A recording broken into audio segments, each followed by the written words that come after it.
guys, it's Jamie. Welcome to the first episode of Running It Down. So Running It Down will be a series hosted by me about the updates of LCS. Right now, Worlds just ended, so teams are shifting around and changing, and there's so many new updates going on with the scene and everything. And hopefully when the season starts, the pandemic will be over, and we'll be able to go visit the LCS studios and see what's going on. Worlds just ended, so there's going to be a lot of changes in rosters. Off-season is always filled with changes between players. So the first thing that came out that we saw was actually a really big one. It hit really hard for me. When I first started watching the LCS, I was a huge fan of TSM. TSM fangirl. I was one of those people that chanted this TSM chants, and that's because I fell in love with the team because of how they produced themselves. They weren't afraid to make memes of themselves, and they paved the way for what LCS kind of is today. No! From top to bottom! No! Why? Whose idea? No! When? And what time? When adversity hits you in the face, you must ask yourself, what would Lust Boy do? Well, Lust Boy, what do you do when adversity hits you in the face?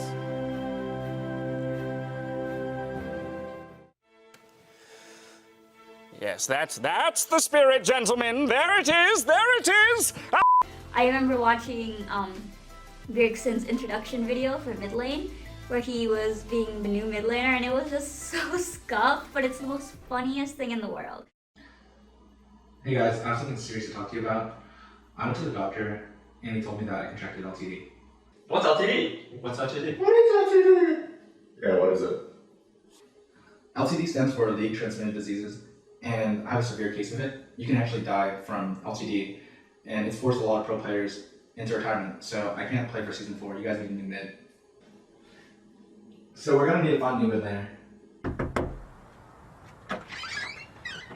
I'm Bjergsen. I heard you guys need a new mid laner. Who the fuck are you? So Bjergsen's been on TSM for 6 years and in the LCS for 8 years. He is truly a player that is highly decorated and has so many awards and achievements. He has a total of 6 LCS titles. He's known to be the carry. He's been argued one of the best mid laners in the NA. And I still think it's very hard to get people to compete with him. He's someone that's very dependable or bringing out new things. He's known for champions such as his Azir, such as his Syndra. He's brought champions that usually don't belong in the mid lane and made them seem like mid laners. For example, Zillion and Karma. He got a pentakill on Karma.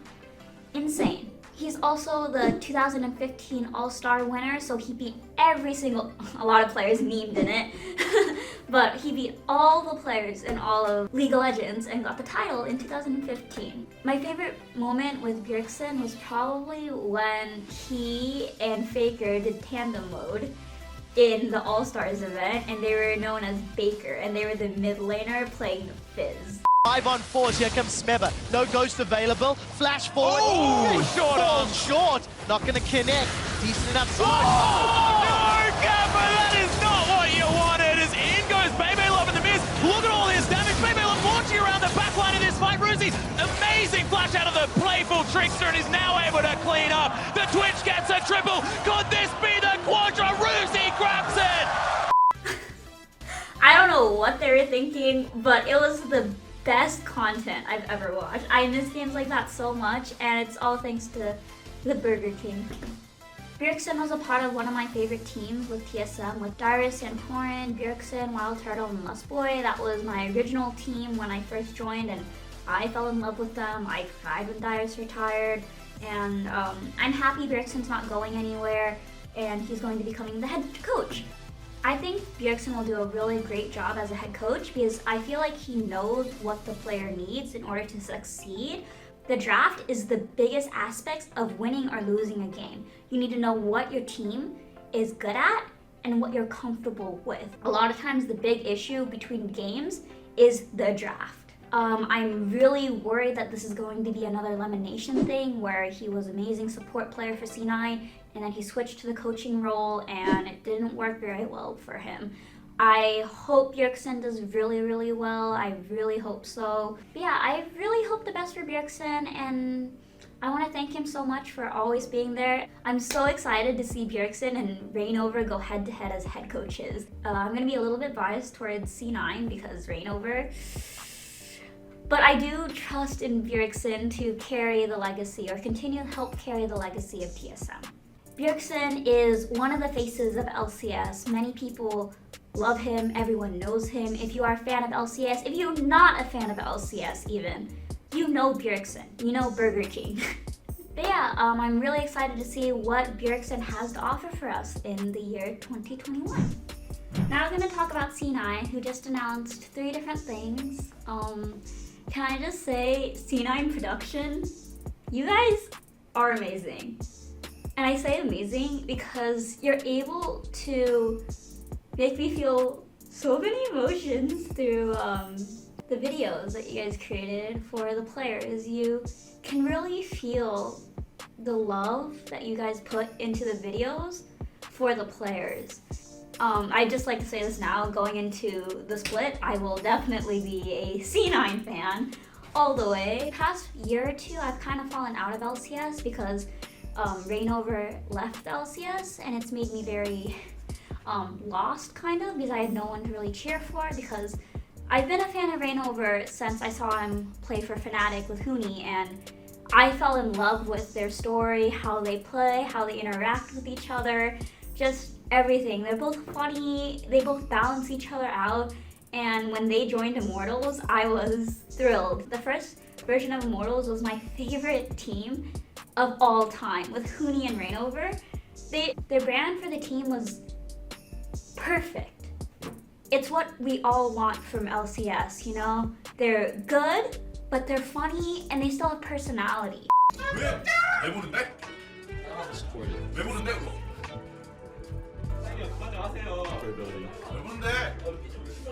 Performance. That's the reason I get up. 훈이 언제 나와? 훈이 언제 나와? 야해. 잠깐만, 이거 19세잖아. 아, 근데 이거 19세잖아. What up, it's your boy Walter. Hey, what's up? How are you doing? 왜 이렇게 화질이 90년대요? I'm really bad boy. I'm really. Probably I'm gonna break your heart. I just need a good connection. Because if the Wi-Fi signal is really bad, then it's like, so, are you my perfect care? I've been in all 40 states. You see that? I write my own poem. When it comes to true love, my heart knows no fatigue. The only problem is it beats for those way out of my league of legends. Beyond this, do you wanna hear my? 안 사.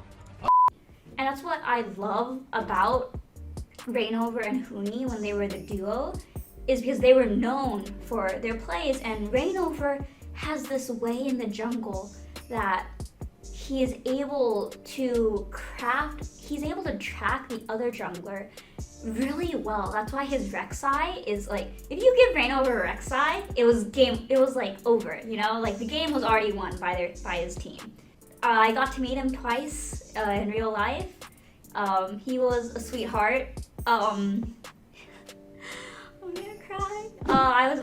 This first time I got a picture with him, and then the second time he remembered who I was, and he saw that Vincent, so Biofrost, was walking over too, so he called Biofrost to come over and take the picture with me, and that's something he didn't need to do, you know? Like, you could have just taken the picture, you didn't have to take the picture, but he literally went out of his way and asked Biofrost to come take a picture with him, with me, and how I just feel really humbled, I guess, is just how calm and collected he is. He's just a really good person, and I'm so happy that C9 is making him the head coach. So after watching the videos, oh my gosh.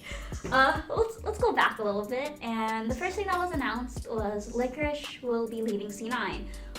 Licorice is what you call from the bottom up of C9. He was a rookie, and as a rookie, he played as, I think, a world-class player. He went to Worlds, and he brought the team all the way up to semifinals. The first time in history that NA was in the semifinals of Worlds, he was on the team. That was Licorice. Yes, it wasn't just him. It was also Jensen that helped out and everything. A lot of people were in that a lot of people were helping to that, but he was a part of it as a rookie. With him, with Licorice, and all the other C9 players like Vulcan and Niski, they were Blabber, they're all players that don't really have big names for themselves. Like, it's not like Bjergsen or Double Lift, you know? They're just players that people enjoy watching that are on the LCS, and together, because I honestly think it was because of the coach, Reaper, he was able to mold them into champions. They won 2 back-to-back finals at the LCS. They won finals. They won the LCS title. They were #1 in all of NA. And this was a group of people that are new talent, which is something that NA really needs. And C9 proved that new talent can win. Licorice is really inspiring in his video. The way he talks about how he looked up to C9 with High and with Balls and Lemonation and Sneaky makes me really love him as a player. He's a player who's very humbled by where he began. He looked up to C9, he got onto C9 not thinking he was good enough, wondering if he was good enough, and he was able to play at a level of world-class player. Yes, they didn't win, but he was able to go head-to-head. And that's what matters, you know? I think Licorice has so much more room to grow into the amazing player that he can be. He's already a really amazing player, and I know he will be a legend eventually if he keeps growing and keeps continuing on the path that he is on right now. Really excited to see where he goes to. Whoever picks him up will be really lucky to have him on the team, not just as a player, but as a person. Licorice, I think you are a world-class player, honestly, and one of the best top laners there are right now in the NA LCS. And I know many people would agree with me. The person that is coming in to replace Licorice is Fudge, who is the C9's Academy team top laner. C9 picked him up, and he came into the team thinking he wasn't good enough, but he felt inspired and really humbled that C9 would pick up someone like him. And what do you know now? He's a player that's ready for the LCS. I think he is completely ready. He says that it's all because of Reignover. I honestly will think Fudge will do very well, as he's someone who strives to get better, to be better, and he has that push to be better. I think a big part of C9 will be Fudge and Reignover's relationship will come in really well. I think it's really interesting because it's like a top laner in Reignover, like kind of like Huni and Reignover. Just like Reaper helped the C9 team get to a level of championships, of #1, of being the best. I feel like Reignover will be able to also mold the C9 team that is to come in 2021 to that top tier team also. It'll be Reignover's turn now to mold the team into what can be the champions of NALCS, and hopefully, as C9 likes to be, they are usually the only chance at Worlds that NA has. I want them to do well again. I know they can do well, and I believe they will do well. I'm so excited to see Reignover and Bjergsen up against each other. It's going to be when they shake hands, I don't know, I'm gonna cry. I already feel myself getting really into this team. And that's all for today, guys. That's all I have for you for now. Check out for next week's episode, where I'll be doing episode 2 of Running It Down. I'm your host, Jamie, and remember, game it till you make it. Bye, guys!